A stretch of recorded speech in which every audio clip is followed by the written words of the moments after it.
Assalamualaikum warahmatullahi wabarakatuh. Puji syukur sepanjatkan kehadirat Tuhan Yang Maha Esa, karena atas rahmatnya kita masih ada pada saat ini. Saya juga mengucapkan terima kasih kepada Bapak Irwandi Empar, selaku dosen pengampu mata kuliah Fisika Farmasi. Nah, pertama-tama perkenalkan, nama saya Francianti Silanan. Di sini saya akan membahas yaitu tentang kelarutan. Kelarutan adalah kemampuan suatu zat atau yang biasa kita sebut dengan solut untuk larut dalam pelarut dan membentuk larutan homogen.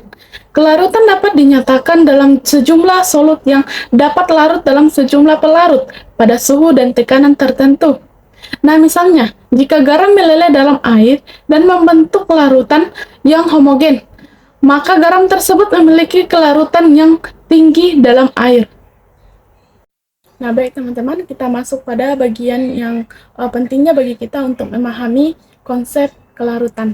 Di mana yang pertama, memahami reaksi kimia. Nah, kelarutan kan merupakan faktor penting dalam reaksi kimia. Dalam banyak reaksi kimia, zat yang terlibat harus larut dalam pelarut untuk berinteraksi dan membentuk produk yang diinginkan. Nah, dengan memahami kelarutan, kita dapat merencanakan dan memahami reaksi kimia dengan baik. Nah, yang kedua, aplikasi dalam industri dan lingkungan. Nah, kelarutan memiliki aplikasi yang luas dalam berbagai industri seperti farmasi, kimia, dan lingkungan. Nah, dalam industri farmasi, misalnya, pemahaman tentang kelarutan sangat penting dalam pengembangan dan formulasi obat. Nah, dalam ilmu lingkungan, pemahaman tentang kelarutan membantu kita untuk memahami bagaimana polatan berperilaku dalam lingkungan dan bagaimana mereka dapat diatasi. Yang ketiga, yaitu pengendalian kualitas dalam kualitas. Nah, dalam banyak kasus, kelarutan juga berkaitan dengan kualitas produk. Nah, misalnya dalam industri makanan dan minuman.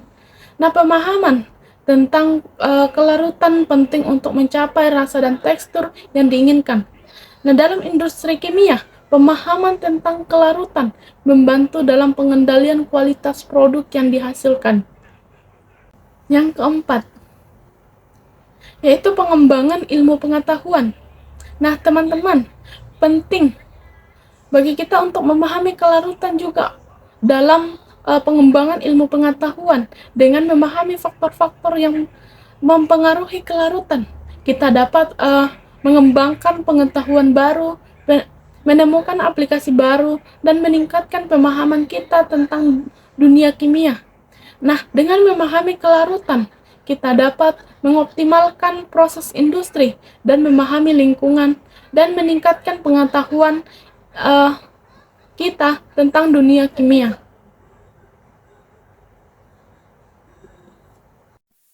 Kita masuk pada faktor-faktor yang dapat mempengaruhi kelarutan. Nah, di sini ada 6 faktor-faktor yang dapat mempengaruhi kelarutan, yaitu yang pertama, jenis zat. Nah, sifat kimia zat, solut, dan pelarut sangat mempengaruhi kelarutan, di mana zat polar cenderung larut dalam pelarut polar. Nah, sedangkan zat nonpolar cenderung larut dalam pelarut nonpolar. Nah, misalnya garam atau zat polar larut dengan baik dalam air atau pelarut polar. Nah, sedangkan minyak atau zat nonpolar tidak larut dalam air. Yang kedua, yaitu suhu, di mana suhu juga memiliki pengaruh besar terhadap kelarutan. Umumnya, kelarutan zat padat dalam pelarut cair meningkat seiring peningkatan suhu. Namun pada beberapa pengecualian, misalnya kelarutan gas dalam pelarut cair, umumnya menurun dengan peningkatan suhu. Yang ketiga, yaitu tekanan, di mana tekanan hanya mempengaruhi kelarutan gas dalam pelarut cair. Nah, pada umumnya kelarutan gas meningkat dengan peningkatan tekanan. Nah, ketika tekanan turun, gas cenderung keluar dari larutan. Yang keempat, yaitu interaksi molekul, di mana interaksi antara molekul solut dan pelarut juga berperan dalam kelarutan. Nah, jika interaksi antara molekul solut dan pelarut lebih kuat daripada interaksi antara molekul solut itu sendiri, maka kelarutan akan meningkat.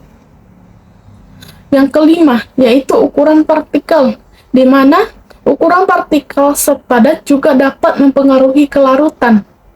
Nah, partikel yang lebih kecil memiliki luas permukaan yang lebih besar, sehingga dapat lebih mudah terlarut dalam pelarut. Terus yang keenam, yaitu konsentrasi. Nah, teman-teman, konsentrasi solut dalam larutan juga dapat mempengaruhi kelarutan. Nah, di mana jika konsentrasi satu solut sudah jenuh, maka kelarutan solut lain dapat terpengaruh. Nah, itu adalah beberapa faktor utama yang dapat mempengaruhi kelarutan. Nah, setiap faktor-faktor ini dapat berinteraksi satu sama yang lain.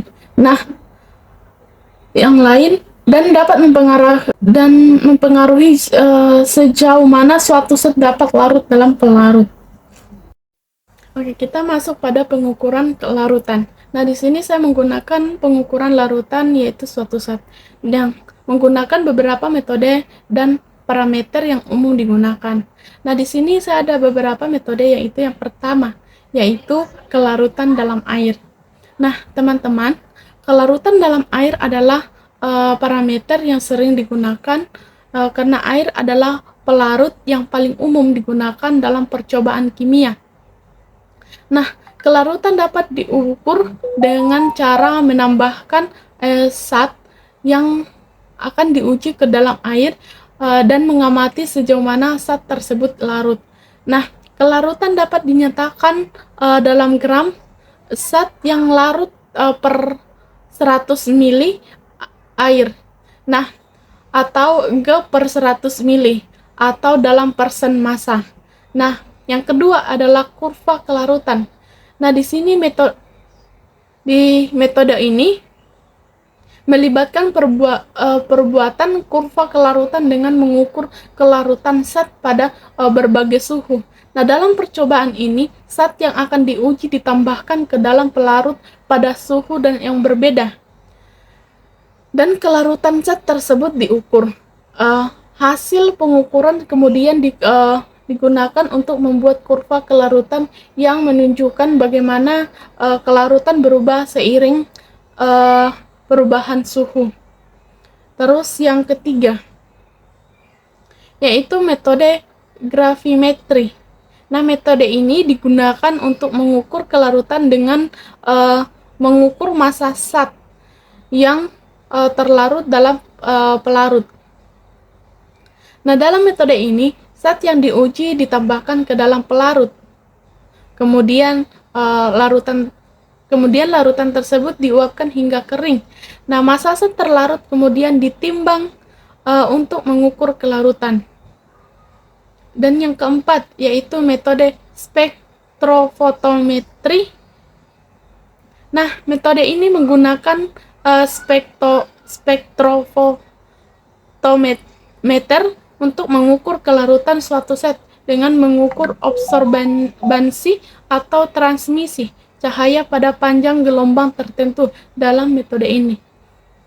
Nah, zat yang akan diuji dilarutkan dalam pelarut dan kemudian absorbansi atau transmisi cahaya pada panjang gelombang tertentu diukur. Nah, nilai absorbansi atau transmisi cahaya kemudian digunakan untuk menghitung kelarutan zat. Baik teman-teman, kita masuk pada pengukuran suhu terhadap kelarutan. Nah, suhu memiliki pengaruh yang signifikan terhadap kelarutan suatu zat dalam pelarut. Nah, perubahan suhu dapat mempengaruhi kelarutan zat terlarut dalam beberapa cara, yaitu yang pertama, hubungan umum. Nah, secara umum, kenaikan suhu cenderung meningkat kelarutan zat padat dalam kelarutan. Nah, sementara penurunan suhu cenderung mengurangi kelarutan. Namun beberapa kelarutan dapat bervariasi tergantung pada jenis terlarut dan pelarut yang digunakan. Dan yang kedua yaitu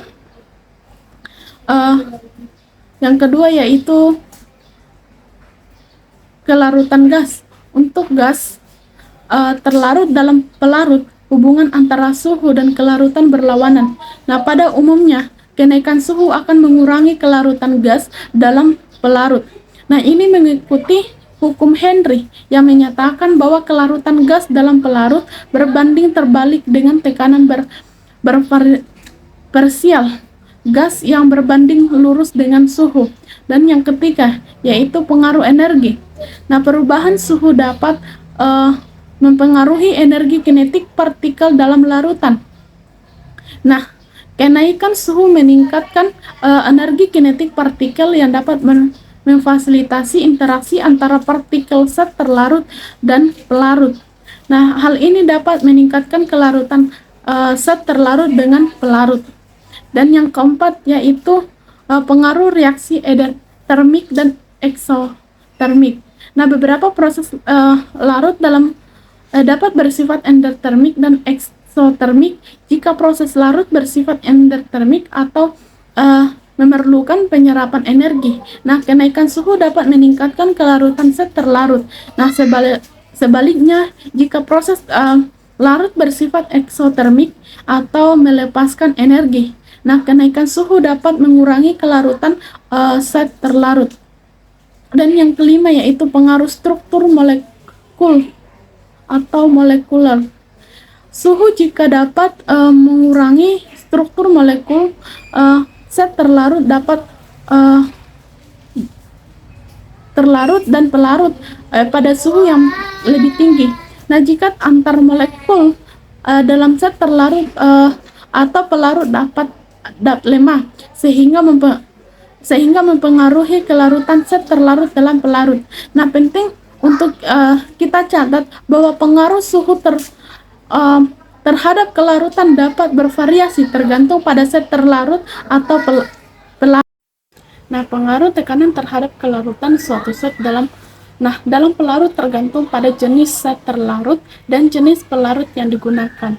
Nah, berikut ada beberapa pengaruh tekanan terhadap kelarutan, yaitu yang pertama gas terlarut, yang kedua yaitu zat padat dan cair dalam pelarut cair, yang ketiga adalah pengaruh tekanan terhadap reaksi kimia. Penting untuk kita catat bahwa pengaruh tekanan terhadap kelarutan dapat bervariasi tergantung pada kondisi eksperimental dan sifat kimia dari zat terlarut dan pelarut yang digunakan.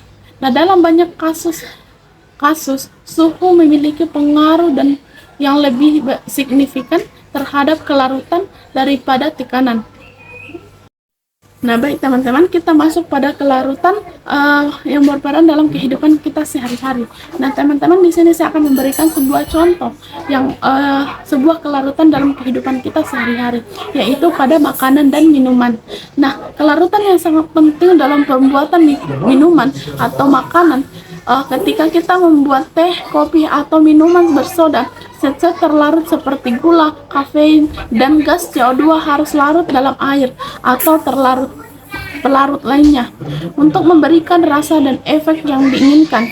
Nah, selain itu, dalam proses memasak, kelarutan zat seperti garam, gula, dan rempah-rempah dalam air atau minyak akan mempengaruhi rasa dan tekstur makanan yang diinginkan atau yang dihasilkan. Nah, kita masuk dalam molekul terjadi dalam 3 tahapan, yaitu yang pertama, molekul solut atau obat dihilangkan dari kristalnya. Terus yang kedua, terbentuknya rongga di dalam molekul pelarut. Dan yang ketiga, molekul solut masuk ke dalam rongga. Nah, kesimpulan tentang kelarutan yang dapat saya ambil adalah kelarutan merupakan kemampuan suatu zat untuk larut dalam pelarut tertentu.